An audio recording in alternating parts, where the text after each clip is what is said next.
मनीषाताई कायंदे.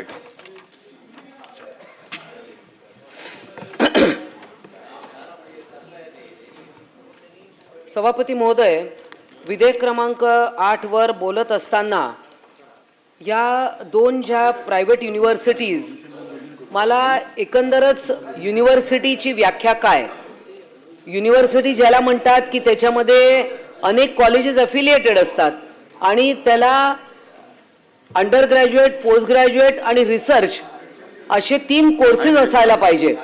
तर तसे कोर्सेस या सदर 2 विद्यापीठात प्रस्तावित जे विद्यापीठ आहे तर त्यामध्ये आहेत का?